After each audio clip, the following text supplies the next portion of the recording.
세계 제2차 세계대전이 일어나기 몇 해 전에 이미 전쟁이 발발할 것이라는 소문이 파다하게 퍼지기 시작했습니다. 그 당시 어떤 사람이 전쟁이 일어나면 자기가 안전하게 피신할 수 있는 곳을 찾게 되었습니다. 그래서 유럽 여기저기 여러 나라를 살펴보았습니다. 그런데 여기에도 문제가 있고 또 저기에도 문제가 있겠다. 안전하게 여겨지는 곳이 한 곳도 발견하지를 못했습니다. 그래서 결과적으로 남태평양 어느 섬에 위치한 한 섬에 정착하기로 마음을 먹고 거기에 자리를 잡았습니다.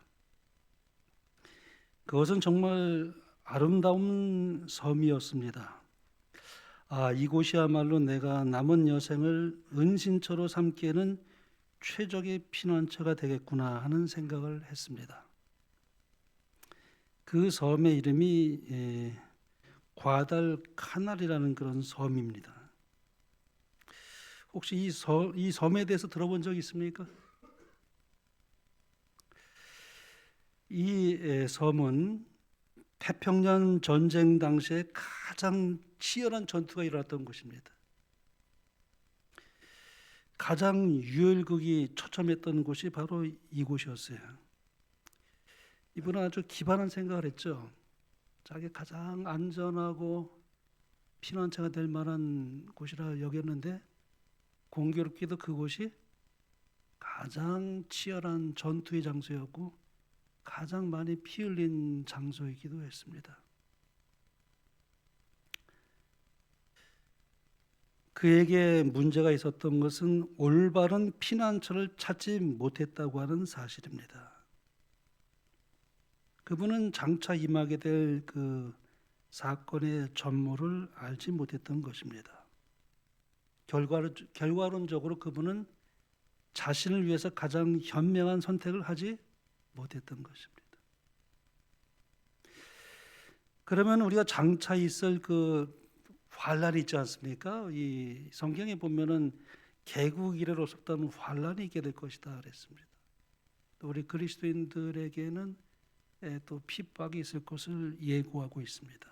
그렇다면 우리가 장차 있을 그 환란에 그 날에 피신할 수 있는 가장 최적의 장소는 어딜까요?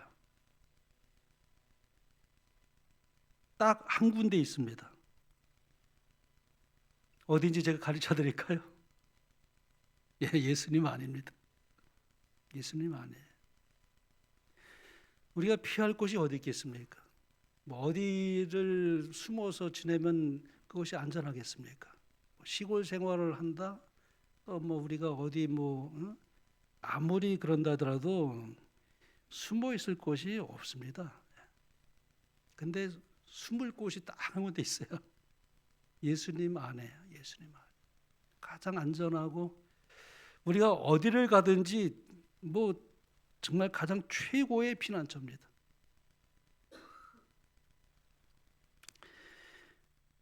그곳은 환난 날에 절대적으로 우리가 안전을 보장받을 수 있는 유일한 곳입니다. 여기 시편에 보면 이렇게 기록하고 있습니다.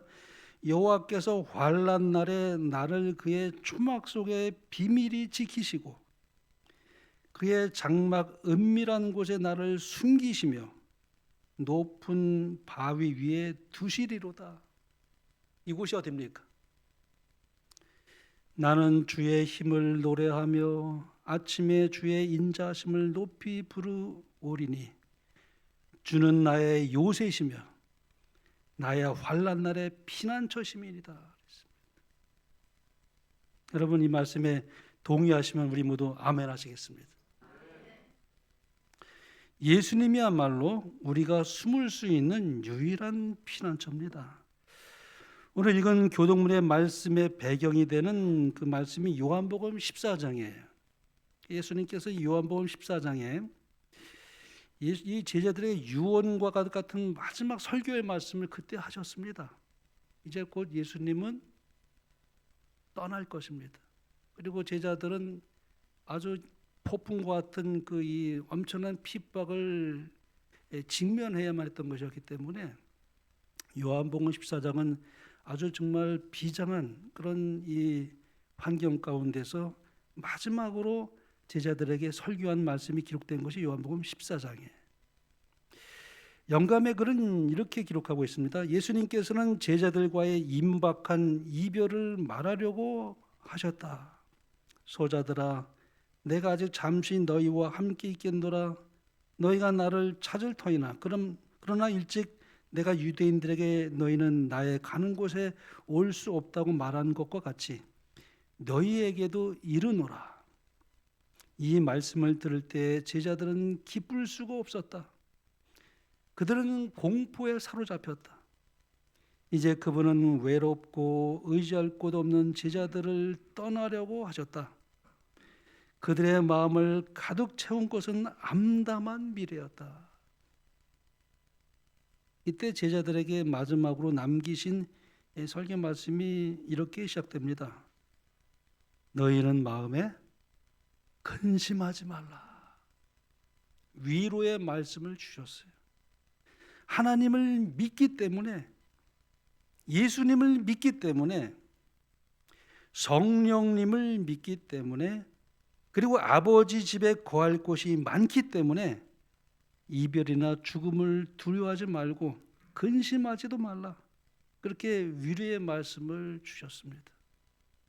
이별과 임박한 시련의 시간이 점점 가까워져 온 그 절박한 상황에서 하신 또 하나의 말씀이 오늘 교동문에 읽은 내 안에 거하라는 말씀이에요.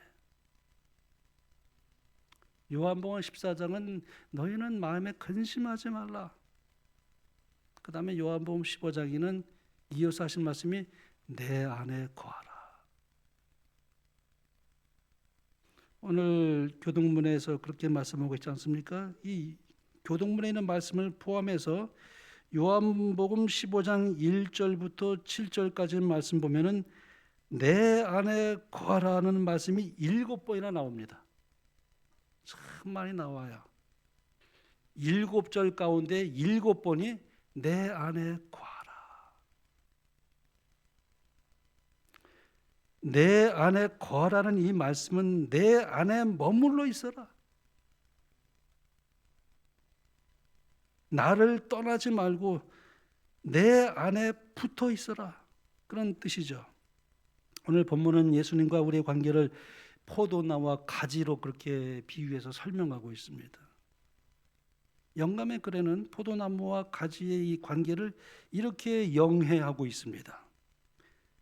포도나무의 생명은 그 가지의 생명이 된다. 그렇죠? 그와 같이 허물과 죄로 죽은 영혼이 그리스도와의 연결을 통하여 생명을 얻는다. 죄인이 그의 결점을 그리스도의 장점에, 그의 텅 빈 것을 그리스도의 충만하심에, 그의 연약함을 그리스도의 항구적인 능력에 연합시킨다. 그때 그는 그리스도의 정신을 가진다. 이와 같이 성령의 역사를 통하여 인간은 거룩한 본성에 참여하는 자가 된다. 우리에게는 사실 생명이 없습니다. 예수님과 붙어 있지 않으면 우리가 가진 생명은 영원한 생명이 아니에요. 그렇기 때문에 우리는 끊임없이 예수님으로부터 생명을 받아야 됩니다. 그것이 포도나무와 가지의 비유예요. 그리고 내가 예수님과 붙어 있는 한 두려움이 없습니다. 내 마음 안에 예수님이 계시기 때문에, 주님이 계시기 때문에 어디를 가도 두려움이 없어요. 그렇기 때문에 예수님은 내 안에 거하라 그랬습니다.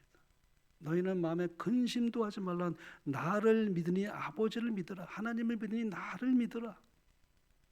그 다음에 요한복음 우리 15장 16장에 보면은 계속해서 요한복음에만 자세하게 나와요. 성령에 대한 약속을 말씀하십니다. 다른 사복음서에는 이 성령에 대해서 그렇게 세세하게 기록하지 않아요. 내가 떠나가도 보혜사 성령이 너희와 함께 하실 것이다. 보혜사 성령을 통해서 내가 너희와 영원히 함께 할 것이다. 그리고 너희 안에 있을 것이다. 약속했습니다.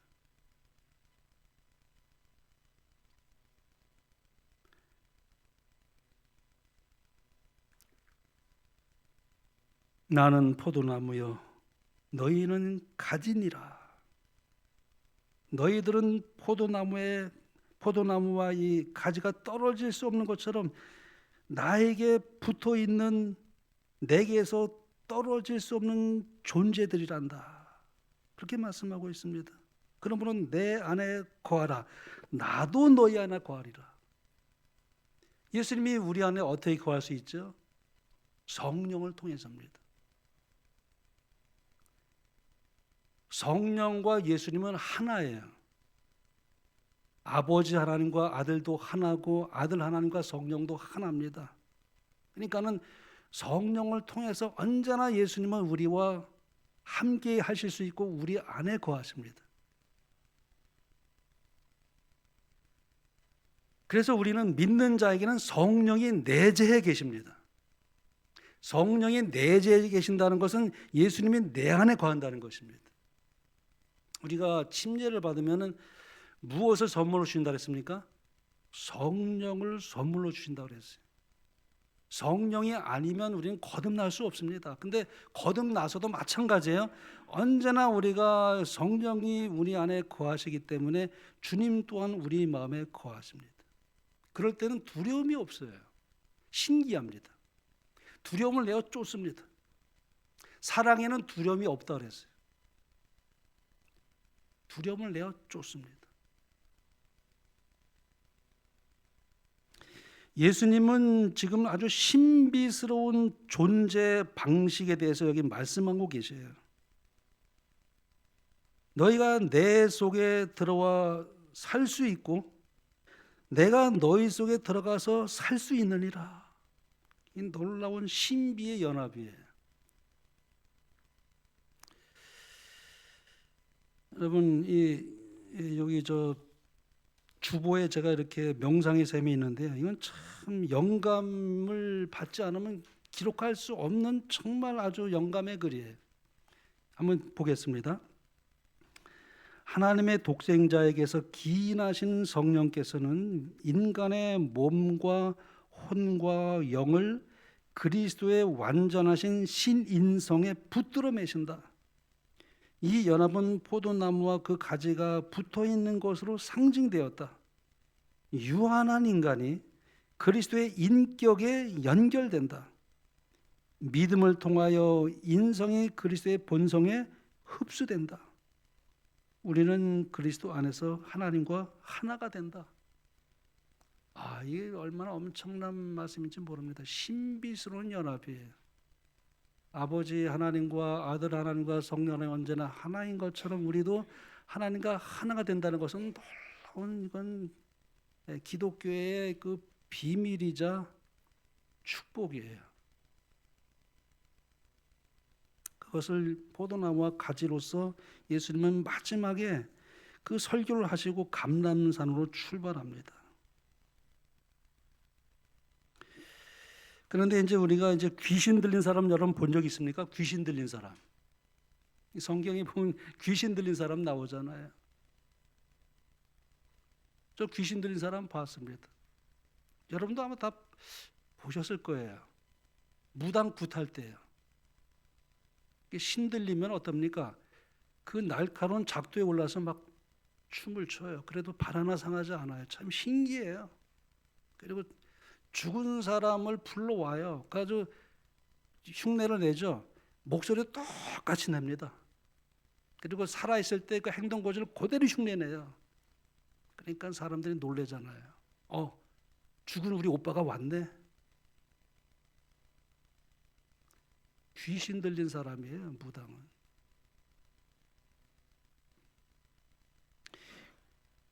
귀신이 사람 속에 들어가서 활동합니다. 그래서 성경은 이 신접한 자를 내쫓으라 그랬어요. 왜냐하면 마귀가 역사하는 것이기 때문에 사람을 속이잖아요.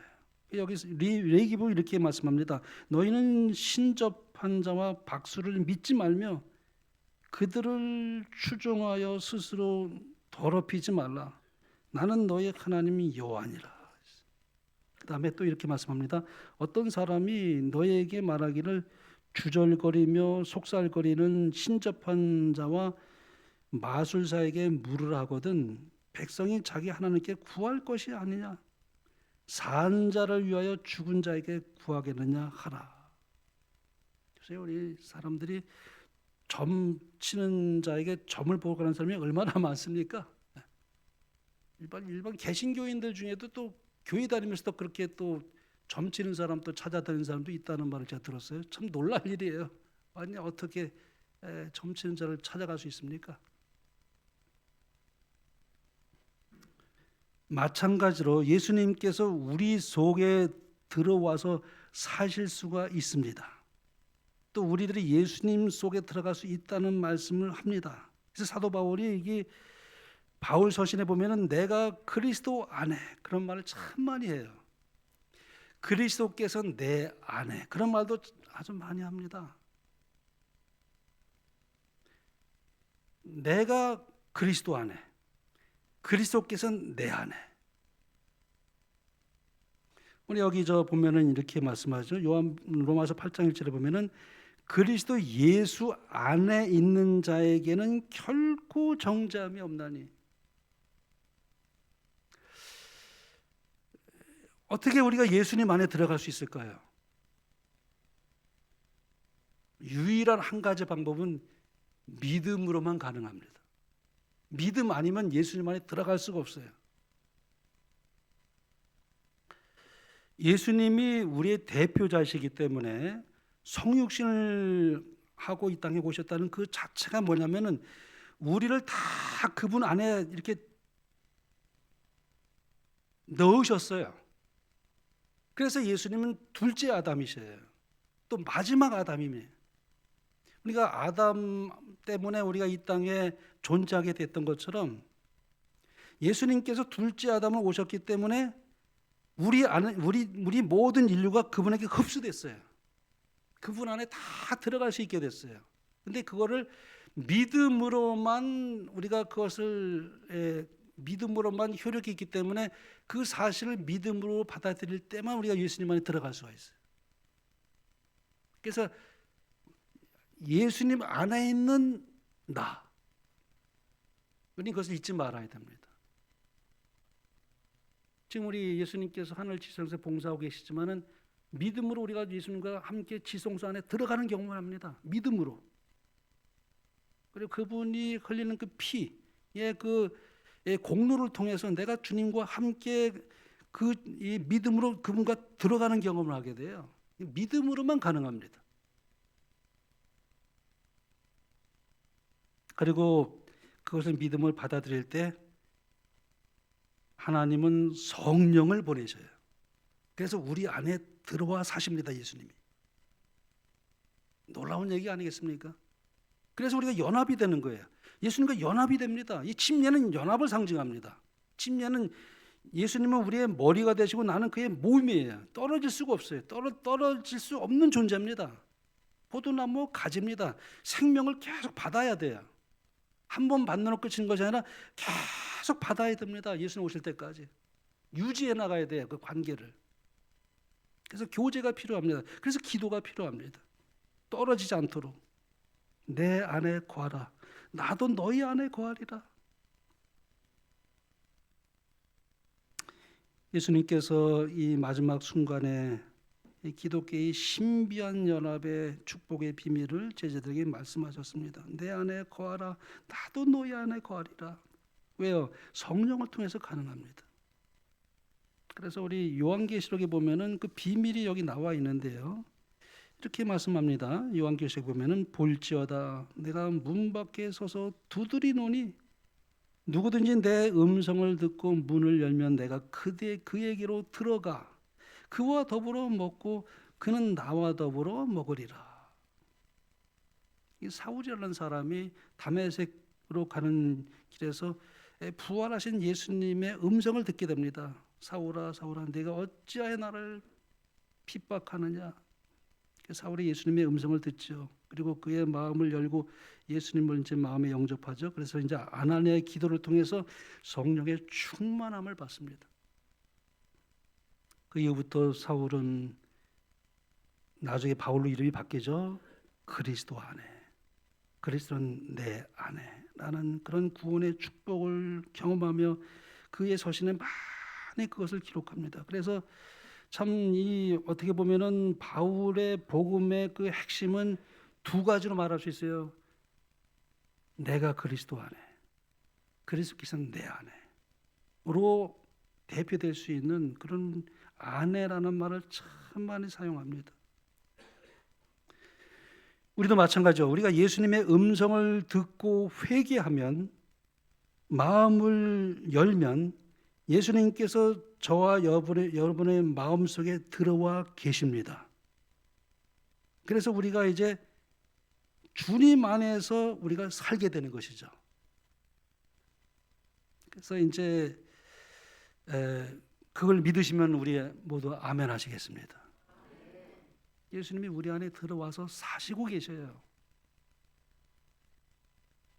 왜냐하면 예수님께서 그렇게 말씀했고 예수님이 그렇게 약속했습니다. 여기 봐, 볼지어다 내가 문 밖에 서서 두드리노니 누구든지 내 음성을 듣고 문을 열면 내가 그에게로 들어가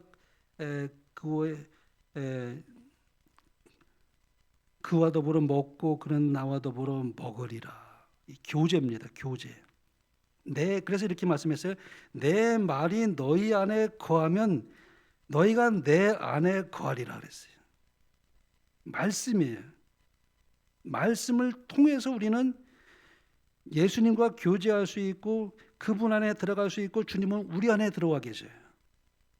그래서 이제 그 참 3천 명의 베드로를 통해서 하시는 그 주님의 음성을 듣고 회개하여 마음을 그 열 때에 베드로가 그런 말을 했죠.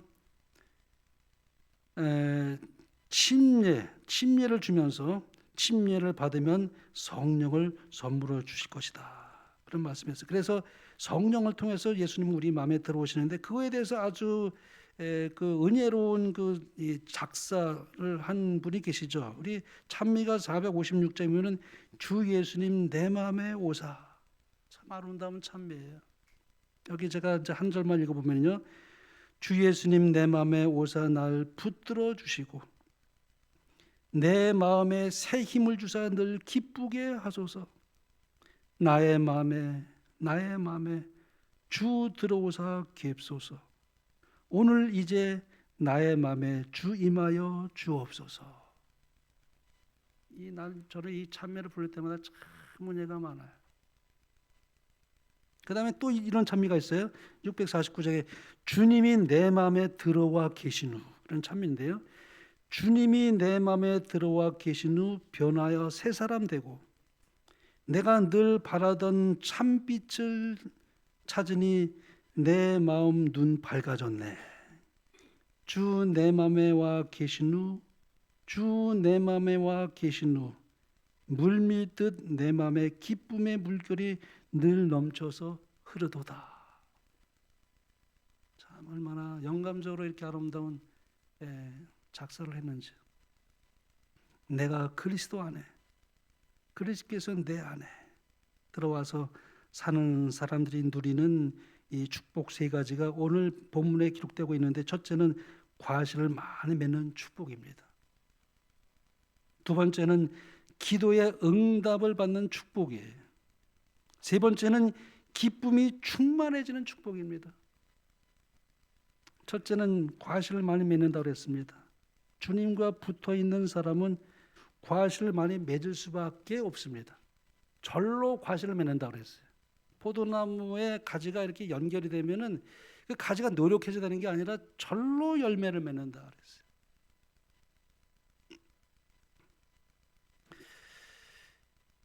여기 이제 그 영감의 글은 이렇게 말씀합니다. 한 번 이루어진 이 그리스도와의 연합은 지속되어야 한다. 그리스도께서는 내 안에 거하라 나도 너희 안에 거하리라. 가지가 포도나무에 붙어 있지 아니면 절로 과실을 맺을 수 없음 같이 너희는 내 안에 있지 아니하면 그러하리라고 말씀하셨다. 이것은 우연한 접촉이 아니다. 포도나무에 붙지 않은 가지는 살 수 없다. 예수님께서는 너희가 나를 떠나서는 살 수 없으리라고 말씀하셨다. 너희가 나에게서 받은 생명은 계속적인 교통을 통해서만 유지될 수 있다. 내가 없으면 너희는 단 하나의 죄도 이길 수 없고 조그만 유혹이라도 물리칠 수 없다. 여러분, 우리가 예수님과 연결되지 않으면은 절대 죄를 이기지 못합니다. 근데 그렇게 하려고 노력하는 사람이 참 많아요. 자기 힘으로 하려고 그래요. 근데 그건 불가능합니다. 예수님이 내 안에 거하지 않으면은 절대 우리는 죄를 이길 수도 없고 죄의 유혹을 물리칠 수도 없는 아주 연약한 존재입니다. 그래서 우리는 항상 인정해야 돼요. 끊임없이 예수님을 의지할 필요를 느껴야 되고 기도해야 되고, 그래서 늘 주님과 붙어있는 관계를 유지하지 않는 한 우리는 승리할 수 없습니다. 완전주의자들이 위험한 것이 바로 그것이에요. 그들도 칭의도 얘기하고 성화도 얘기합니다. 또 믿음으로 구원받는 것도 얘기하고 맞는 얘기를 참 많이 해요. 근데 여러분, 제가 다 들어보잖아요. 근데 결국은 뭐냐면 행함으로 유도합니다. 교묘해, 아주 교묘해. 얼마나 교묘한지 말도 못해. 그 사람들이 속는 것입니다.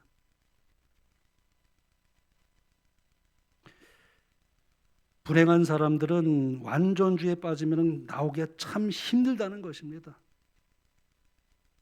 참 힘들어요.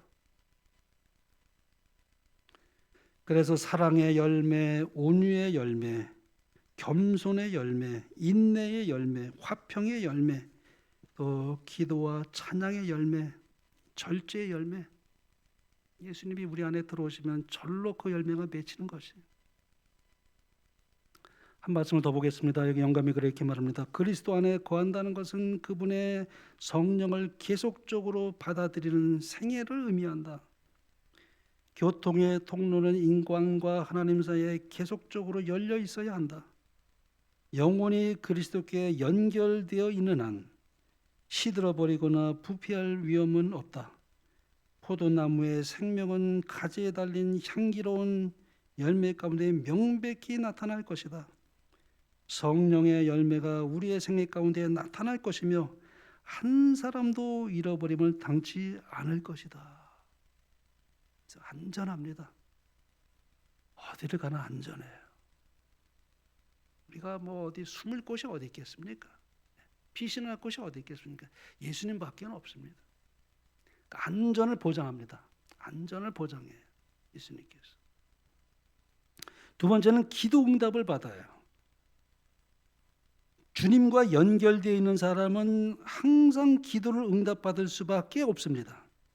이 기도라는 것은 예수님과의 친밀한 교제를 의미합니다. 이 기도 응답도 주님과의 친밀한 교제를 의미하기 때문에 사실은 주님께 붙어 있는 것이 기도의 응답이에요. 우리가 기도를 너무 이렇게 고차원적으로 자꾸 생각할 필요가 없는 것이, 기도는 영혼의 호흡이라고 그랬잖아요. 기도는 내가 언제나 예수님과 이렇게 붙어 있는 것이 기도입니다. 사실은 생활이 기도예요.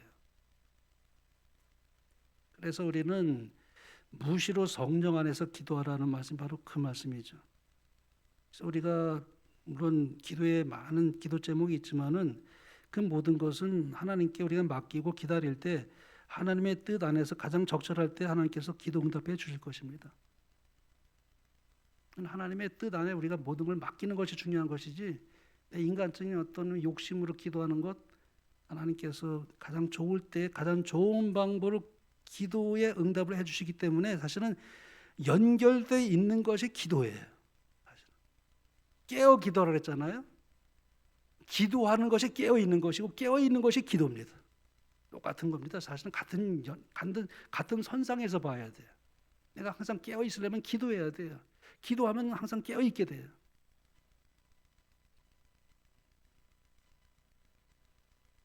세 번째는 기쁨이 충만해집니다.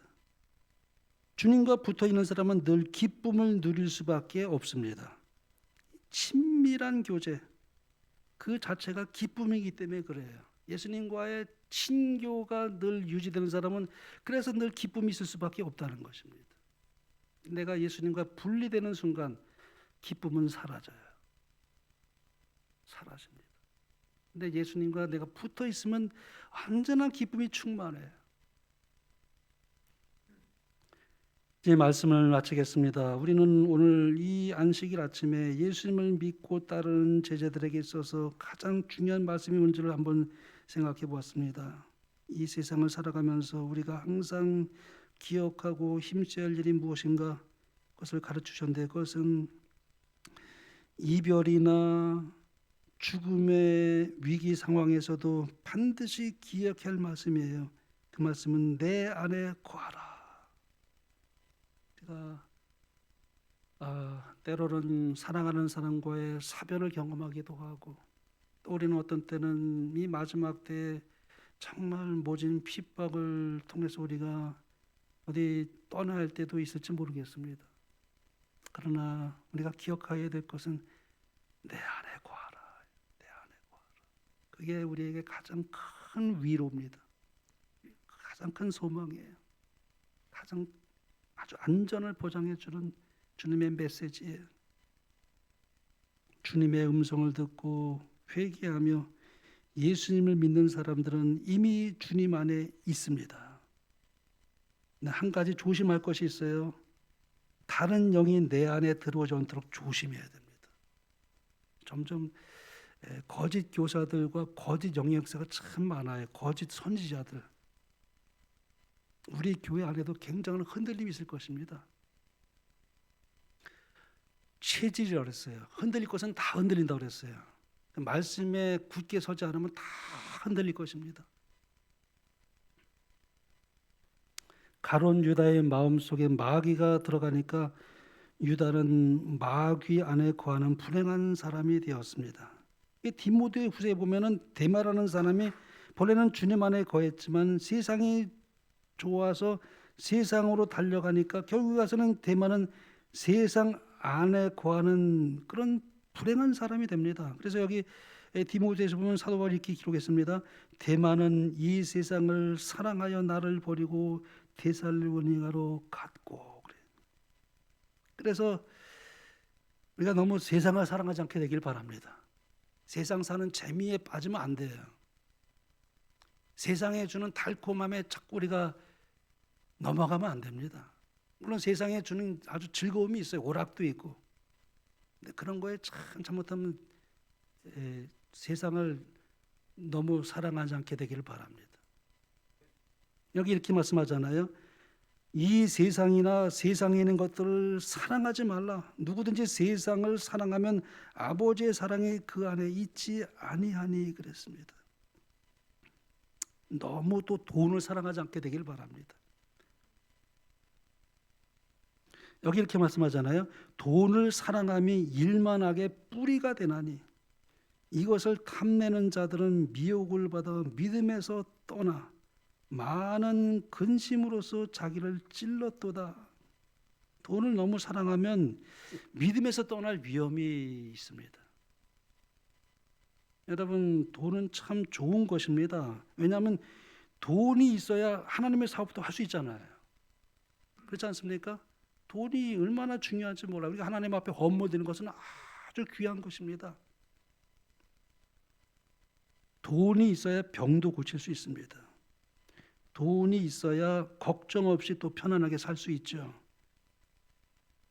저는 돈이 있어야 된다는 이것을 부정하지 않습니다. 돈을 열심히 버는 것은 너무나 귀한 일이에요. 돈이 있어야 사람을 구제할 수도 있습니다. 열심히 노력해서 피땀 흘려 버는 돈은 너무나 고귀한 것입니다. 아주 귀중한 것입니다. 그러나 돈을 너무 사랑해서는 안 된다고 성경은 그렇게 말씀하고 있습니다. 일만하게 뿌리가 되나니 이것을 탐내는 사람들은 미혹을 받는다. 그래 믿음에서 떠나 많은 근심으로서 자기를 찔렀다라고 말씀합니다. 너는 이것을 알라. 말세에 고통한 때가 이르니 사람들이 자기를 사랑하며 돈을 사랑하며 자랑하며 교만하며 비방하며 부모를 거역하며 감사하지 아니하며 거룩하지 아니하며 무정하며 원통함을 풀지 아니하며 모함하며 절제하지 못하며 사나우며 선한 것을 좋아하지 아니하며 배신하며 조급하며 자만하며 쾌락을 사랑하기를 하나님 사랑하는 것보다 더하며 그랬습니다. 말세에는 사람들이 주님 안에 거하기를 싫어하고 세상과 돈과 쾌락 안에 거하기를 좋아한다고 말씀합니다. 그러므로 오늘 아침 주님께서 주시는 말씀을 다시 한번 마음에 새기면서 주님 안에 거하기로 작정하시게 되는 여러분과 제가 되길 간절히 바랍니다. 말씀 안에 거하는 것이 곧 주님 안에 거하는 것입니다. 기도 안에 거하는 것이 주님 안에 거하는 것입니다. 성령 안에 거하는 것이 주님 안에 거하는 것입니다.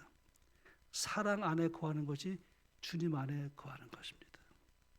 우리 모두 주님을 떠나지 않고 주님 안에 머물며 그래서 주님 안에 거하는 축복을 누리시게 되는 여러분과 제가 되길 바라며 말씀을 마치겠습니다.